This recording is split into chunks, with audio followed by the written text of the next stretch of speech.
Hoje, enquanto você assistia às notícias, guerras no Oriente Médio, conflitos na Europa, tensões na Ásia, rumores de uma terceira guerra mundial ecoando pelos noticiários como tambores de batalha. Talvez você tenha ido ao Google ou tenha perguntado para alguém da sua igreja, talvez você tenha aberto a Bíblia e chegado até Mateus 24 e se deparado com uma das passagens mais mal compreendidas de toda a Escritura. Jesus está sentado no Monte das Oliveiras. Os discípulos se aproximam em particular e fazem 3 perguntas decisivas.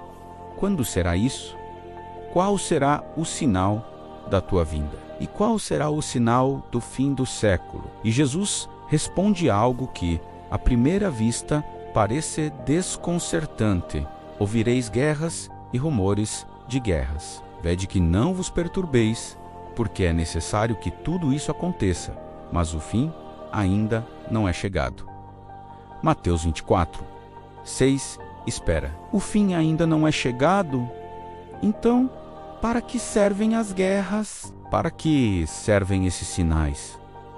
Por que Jesus nos avisou sobre eles, se não são o fim? Fica comigo até o final deste vídeo, porque o que Jesus quis dizer aqui vai mudar completamente a forma como você enxerga o mundo hoje e vai te dar uma paz que, segundo ele mesmo, ultrapassa todo o entendimento. Para entender o que Jesus disse, precisamos entender onde e quando ele disse. Era poucos dias antes da crucificação. Jesus e os discípulos saíam do templo de Jerusalém, o edifício mais imponente do mundo judaico, uma obra monumental, símbolo da glória de Israel, da presença de Deus entre o povo. E então Jesus lança uma bomba.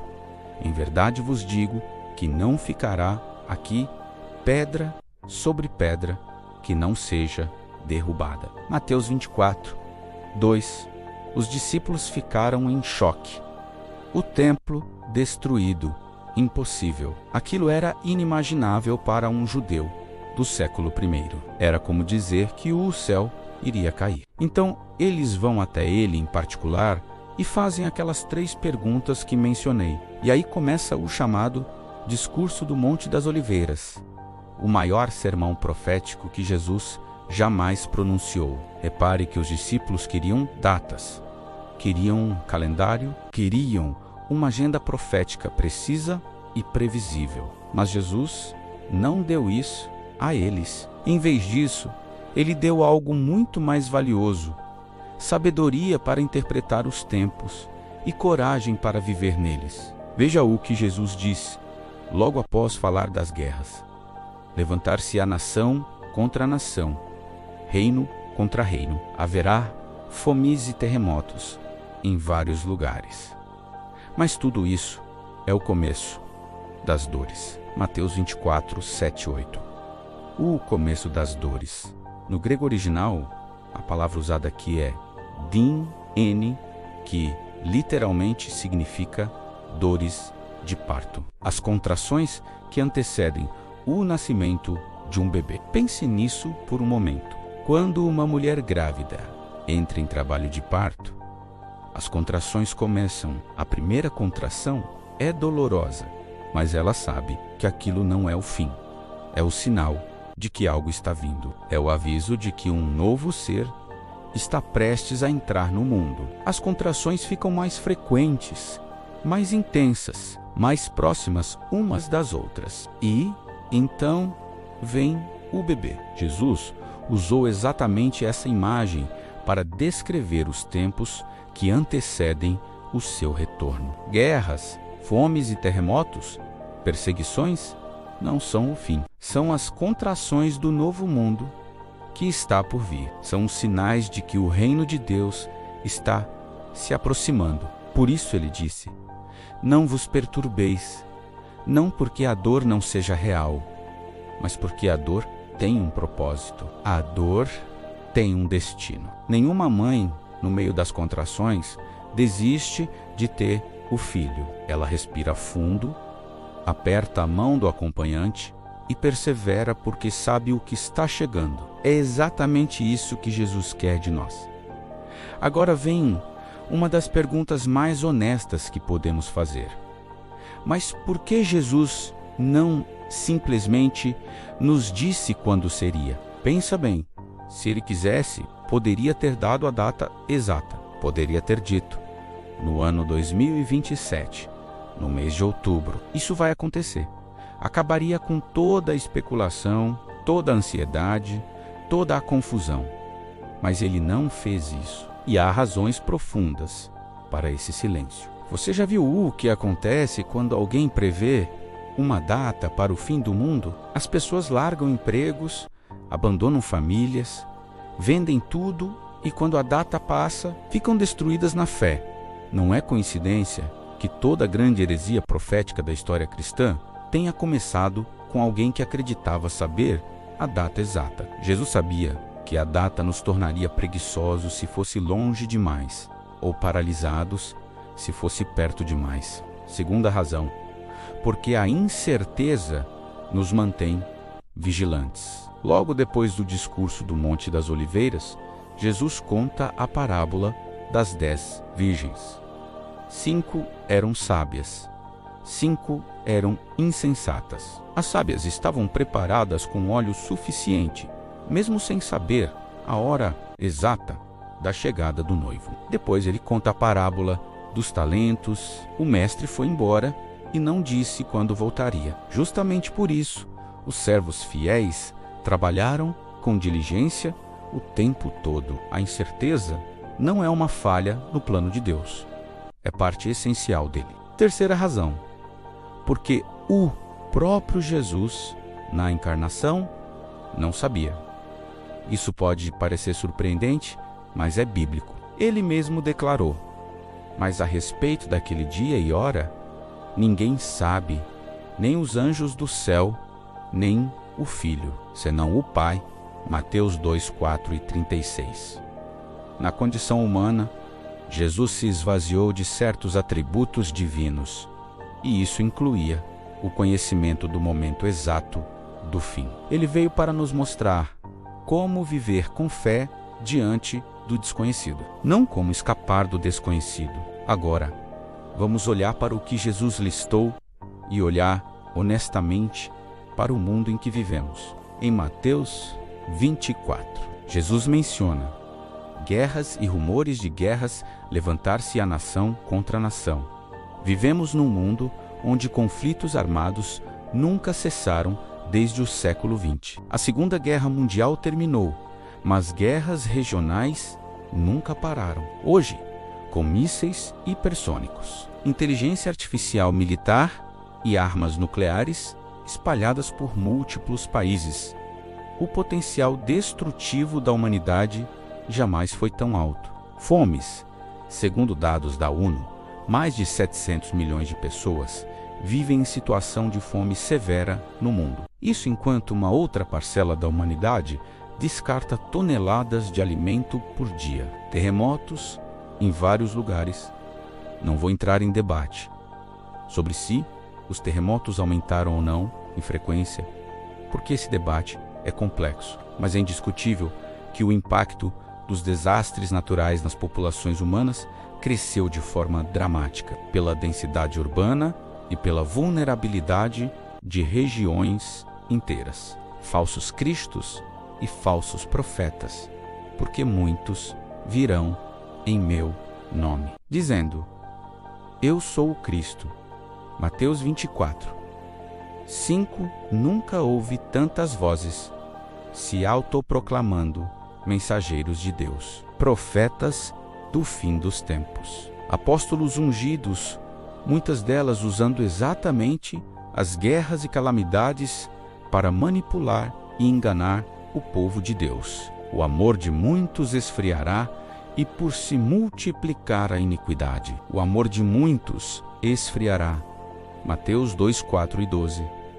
Alguém aqui consegue negar que o amor entre famílias, entre vizinhos, entre nações, parece mais raro hoje? Que o individualismo, a indiferença, o ódio nas redes sociais criaram uma geração que, mesmo hiperconectada, está profundamente sozinha, mas isso é fundamental. Jesus não terminou essa lista com pessimismo. Logo depois, ele diz algo extraordinário: e este evangelho do reino será pregado em todo o mundo, em testemunho a todas as nações. Então virá o fim. Mateus 2, 4 e 14. O sinal que precede imediatamente o fim não é uma guerra, não é um terremoto, não é um asteroide, é o evangelho alcançando todas as nações. Isso muda tudo. Nós, a igreja, não somos espectadores passivos da história. Somos participantes ativos da cronologia profética. Cada missionário que parte, cada mensagem pregada, cada vida transformada. Estamos literalmente acelerando o cumprimento da profecia, mas no sentido da graça, não da destruição. Tudo bem, entendemos o contexto, entendemos os sinais, entendemos que as guerras são o início das dores e não o fim. Mas agora a pergunta prática, a que realmente importa para a sua vida: o que eu faço com isso? Jesus não nos deixou sem resposta. No mesmo discurso, ele deu orientações claras para quem vive nos tempos das contrações. Deixa eu te dar 3 delas. 1. Não se perturbe, mas também não ignore. Vede que não vos perturbeis. Mateus 24, 6. Jesus não está dizendo para você fechar os olhos para a realidade, não está pedindo ingenuidade espiritual. Ele está falando de uma paz que coexiste com o pleno conhecimento do perigo. A palavra grega usada aqui para perturbeis é trou, que significa um estado de pânico, de agitação interna, de descontrole emocional. Jesus está dizendo: não deixe que o caos lá fora produza causa aqui dentro. Isso é completamente diferente de ignorância. Você pode estar plenamente informado e ainda assim completamente em paz. Porque a sua segurança não está nas circunstâncias do mundo, está na soberania de Deus sobre o mundo. Esse será salvo. Mateus 2, 4 e 13. A palavra perseverar aqui não é passiva. No grego hipomen, significa suportar com firmeza, ficar debaixo do peso sem fugir. É a imagem de um atleta que não abandona a corrida mesmo quando os músculos ardem.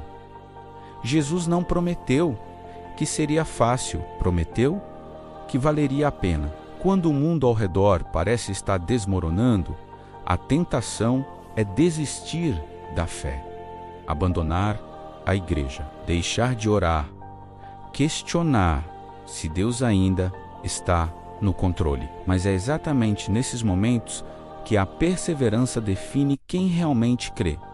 3. Viva com propósito, porque a obra a fazer, este evangelho do reino, será pregado em todo o mundo. Mateus 2, 4 e 14. Esta é a missão. Este é o antídoto para o desespero. Quando você se vê diante de guerras, desastres e caos, a resposta de Jesus não é esconder-se num bunker espiritual. É ir, é pregar, é amar, é servir, é ser luz, justamente onde a escuridão parece mais densa. A Igreja de Cristo não está em modo de sobrevivência, está em modo de missão. E cada um de nós sim, cada um de nós tem um papel nessa missão, seja na sua família, no seu trabalho, no seu bairro, nas suas redes sociais. As contrações estão acontecendo, o parto está se aproximando. Você quer estar do lado dos que fugiram com medo ou do lado dos que estavam trabalhando com fidelidade quando o Mestre chegou? Quero fechar com uma imagem que nunca saiu da minha mente desde que a encontrei nas Escrituras. No livro de Apocalipse, o apóstolo João está exilado na ilha de Patmos. Está sozinho. Igrejas estão sendo destruídas. Crentes estão sendo martirizados. Do ponto de vista humano, era o pior momento possível para ser cristão. E é exatamente nesse contexto que João recebe a maior revelação profética da história. É no meio do caos que o céu se abre. É na ilha do exílio que ele ouve a voz como trombeta. É no coração da tempestade que ele vê o trono de Deus, estável, eterno, inabalável. Depois destas coisas, olhei, e eis que havia uma porta aberta no céu. Apocalipse 4, 1. Uma porta aberta no céu, não uma porta fechada, não um céu silencioso. Uma porta aberta. Isso é o que Jesus quer que você veja hoje. Não importa o que os noticiários estejam dizendo. Não importa quantas guerras estejam sendo travadas. Não importa quantos rumores estejam circulando. Deus não foi de férias. Deus não está surpreso. Deus não está nervoso. Ele está no trono. E Ele sabe exatamente o que está fazendo. As contrações estão acontecendo. O novo mundo está chegando. E quando ele chegar, não haverá mais guerra, não haverá mais choro, não haverá mais morte, não haverá mais dor. E ele enxugará dos seus olhos toda lágrima. E não haverá mais morte, nem pranto, nem clamor, nem dor, porque as primeiras coisas já passaram. Apocalipse 21, 4. Isso é o que está vindo. Então, diante de tudo isso, vamos fechar com uma oração. Se você está assistindo a este vídeo com o coração pesado, com medo do futuro, com dúvidas sobre onde Deus está no meio de tudo isso, eu quero orar por você agora. Pai, nós te agradecemos porque Tu tens o controle de tudo, de cada nação, de cada conflito, de cada momento da história humana. Nada escapa aos Teus olhos, nada surpreende a Tua soberania. Hoje, Senhor, eu oro por cada pessoa que está com medo, por cada coração que está perturbado. Que Tu venhas com a Tua paz, aquela paz que ultrapassa todo o entendimento, que eles possam levantar os olhos do caos do mundo e fixar o olhar em Ti, em Jesus, que é o mesmo ontem, hoje e para sempre. Amém. Hoje, Senhor, eu oro por cada pessoa que está com medo, por cada coração que está perturbado. Que Tu venhas com a Tua paz, aquela paz que ultrapassa todo o entendimento. Que eles possam levantar os olhos do caos do mundo e fixar o olhar em Ti, em Jesus,